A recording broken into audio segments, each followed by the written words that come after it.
मैं ये सोचती हूँ कि शरीर से भले हम यहाँ बैठे हैं गन्नौर में, हरियाणा में, भारत में, लेकिन इस सोशल मीडिया या इस प्लेटफॉर्म के जरिए, सैटेलाइट के जरिए कहाँ कहाँ पर कौन कौन बैठा है, कौन कौन बैठा है और वो लाभ ले रहा है।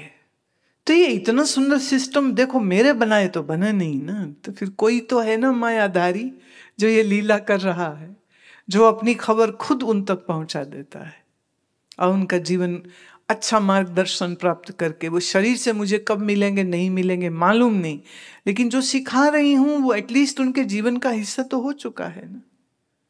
अब जैसे आपने लिखा कि घर में मृत्यु होती है, जहां सब रो रहे थे, आप विवेक पूर्वक विचार कर रही थी कि जो देह मरी है उसको तो मरना ही था, और सूक्ष्म देह मरती नहीं, जीव कभी मरता नहीं, जीव अपनी कर्म की गठरी लेके नया जन्म में फिर कहीं और यात्रा करेगा। तो इसमें हमारा मोह और हमारी आसक्ति हमें रुलाती है। तो ऐसा नहीं कि 2-4 आंसू बहा लोगे तो उससे तुम्हारे ज्ञान का असर खत्म हो जाता है, वो भी ठीक है। अगर 2-4 आंसू बहा लिए या घंटे 2 घंटे रो लिए, कौन सी बड़ी। यहीं पर एक बच्ची बैठी हुई है, उसके पिता ने आत्महत्या कर ली, यहीं आश्रम में थी, तो खबर आई कि उसके पिता ने फांसी लगा ली। तो वो गई घर माँ को मदद करने के लिए।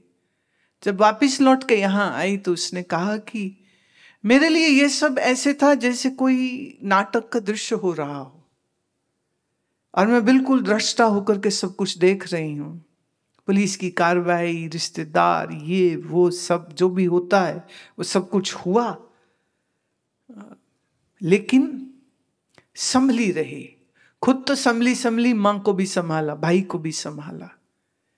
और ये जो अद्भुत ज्ञान है, उस ज्ञान का प्रताप ही तो है ना कि इतनी कठोर दुर्दांत दर्दनाक घटना घटती है कि अपना ही जन्मदाता पिता फांसी लगा लेता है और बेटी का मन स्थिर रहे, ये छोटी बात नहीं।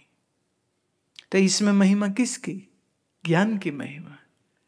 ज्ञान दिव्य है, ज्ञान को ही हम परमात्मा का स्वरूप कहते हैं, और यह अद्भुत है। जिसके पास ज्ञान है उसके पास बाहर का कुछ सामान कम या ज्यादा होए नहीं होए, लेकिन उसका जीवन बहुत अच्छा चलता है, और जीवन भी अच्छा है। और जब मृत्यु होनी होगी तो शरीर है, मरना है, मर जाएगा, नो प्रॉब्लम। ऐसे ही है जैसे गाड़ी पुरानी हो जाए तो छोड़ दो, फिर नई गाड़ी ले लो, और नई गाड़ी आने की खुशी होती है, पार्टी देते हैं लोग कि भाई हम नई गाड़ी लिए हैं। ऐसे जब ये शरीर ज्यादा बुढ़ा हो जाएगा, चला जाएगा, नया शरीर आ जाएगा, क्योंकि हमारी चाहे धर्म कर्म की इच्छा वासना हो, चाहे दुनियादारी की इच्छा वासना हो, जन्म तो होना फिर निश्चित हो जाएगा। एक साधारण आदमी अपने कर्म से बंधा हुआ जन्म लेता है, लेकिन एक संत जन कल्याण के लिए जन्म लेता है, ये फर्क होता है। संत को कोई आवश्यक नहीं, कोई बंधन नहीं।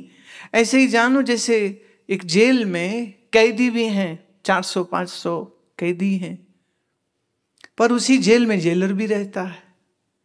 तो क्या जेलर भी सजा काट रहा है तो वो भी उसी जेल में। मैंने बहुत सारी जेल देखी हैं, आर्थर जेल मुंबई का, हैदराबाद की ओपन जेल, जालंधर की, आगरा की, कई जेलों में मुझे निमंत्रण आया, मैं गई वहाँ पर। आर्थर जेल में तो बाकायदा सत्संग हुआ, जैसे मंच लगता है, पूरा मंच लगा, और जो वहाँ के तब के जेल मंत्री थे तो वो कहने लगे कि मेरा जेलर से फ़ोन में बात हुई, तो वो कह रहे हैं कि जो बहुत होते ना नोटोरियस क्रिमिनल, बोले ऐसे कुछ एक नोटोरियस क्रिमिनल कह रहे हैं हम भी साथ में बैठेंगे जहाँ सब बैठेंगे। तो बोले हम उनको बाहर नहीं निकाल सकते, हम बड़ी समस्या में पड़ गए, अब हम क्या करें। मैं देखिए ये अब जेल का सिस्टम क्या है वो मैं तो नहीं बता सकती हूँ, पर जो उनको अनुकूल लगे वो इंतजाम उतने कैदियों के बाहर आने का कर दें। तो अंडर ट्रायल थे या कोई सजा याफ्ता थे, कितने लोग ऐसे हैदराबाद की जेल में, कितने लोग वहाँ पर। मैंने सबको ऊर्जा ध्यान कराया। मतलब वो दृश्य ऐसा है कि मतलब कोई कह ही नहीं सकता है कि हम किसी जेल में बैठे हुए, क्योंकि एक तो जैसे अभी तुम सब सफेद कपड़े मोस्टली सबने पहने हुए, वहां भी सब सफेद कपड़े ही पहने हुए थे। और वो चूंकि ओपन जेल थी और वो एमपी थिएटर था, एमपी थिएटर मतलब सीढ़ियां बनी और सब सीढ़ियों में बैठे हुए थे, तो ऐसे लग रहा था जैसे कोई ना मतलब शो हो रहा है, लोग बैठे हुए हैं। तो मैं हिंदी में बोलती थी और उन्होंने एक ट्रांसलेटर खड़ा किया था जो तेलुगु में बोलता है। तो ऊर्जा ध्यान का जो प्रक्रिया है कि करना कैसे, मैं हिंदी में बोलती थी, वो तेलुगु में बोलते थे। अब एक दफे वो प्राणायाम का अभ्यास शुरू हो गया और वो म्यूजिक चल रहा है, फिर तो महाराज जो वहां पे आनंद अमृत लीला हुई है, मैं क्या ही बताऊं तुम्हें।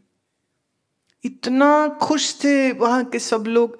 भाषा नहीं मैं समझ पाती थी, पर उन्होंने 5-6 कैदियों को चुना, ऐसे लाइन में खड़ा किया कि आप इन 5 लोगों को सेब का प्रसाद लेके गई थी मैं सबके लिए, बोले आप इनको सेब दे दीजिए और ये फिर आगे सबको बांट देंगे। तो कुछ लोगों को उन्होंने चुना।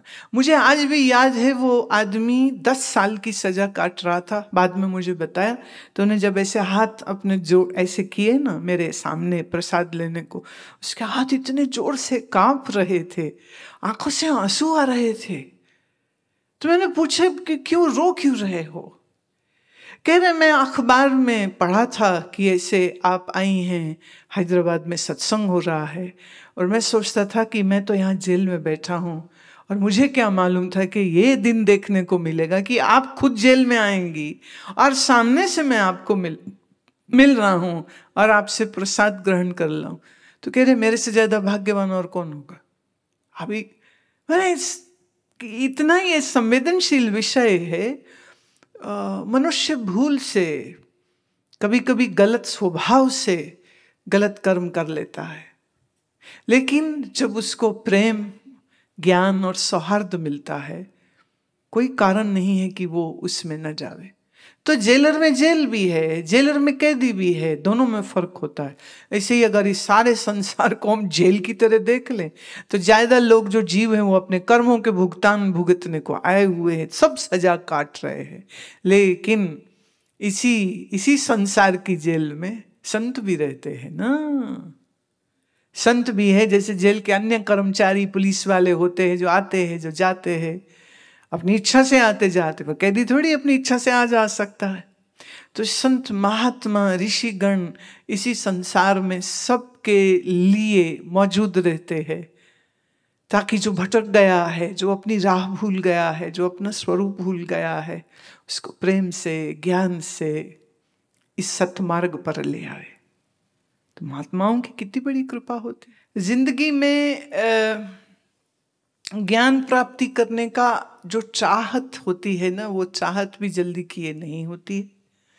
लोग इतने उलझे हुए हैं अपने खाने कमाने और संसार भोगने में कि ज्ञान की महिमा का कुछ अता पता ही नहीं होता है। और जरा जरा सी बात पे फिर मन दुखी हो जाते हैं, दिल टूट जाते हैं और फिर शरीर रोगी हो जाते हैं। और फिर आदमी कहते हैं भगवान तुमने ये मुझको ये बीमारी क्यों दी। नहीं, भगवान नहीं बीमारी देते, भगवान ने तो आपको अकल दी थी, पर उस अकल में अकल नहीं डाली है। तो जब ठीक से अकल नहीं जाती है तो फिर बीमारियां और डिप्रेशन और मन के रोग और शरीर के रोग ये सब जकड़ लेते हैं और दुख होता है और पकड़ लेते हैं। लेकिन जब आपके पास ज्ञान समझ बूझ होती है तब आप अपने जीवन को ज़्यादा अच्छे तरीके से जी सकते हैं। और अच्छी जिंदगी जीने के लिए सबसे पहले मन अच्छा होना चाहिए। और अगर मन अच्छा नहीं है तो शरीर ज़्यादा दिन अच्छा नहीं रहेगा, वो भी बेचारा फिर घिसटता पिसटता ना, वो भी बीमार हो ही जाता है। तो अगर हम, एक तो यह है कि हम शरीर को पहले ठीक करें फिर मन की ओर जाएं। एक यह है कि हम शरीर को ठीक करें और साथ ही साथ हम अपने मन के ऊपर भी काम करें। तो जब मन अच्छा तो शरीर अच्छा, जब शरीर अच्छा तो मन अच्छा, और जब ये दोनों अच्छे होते लाइफ इज गुड, फिर जिंदगी अच्छी।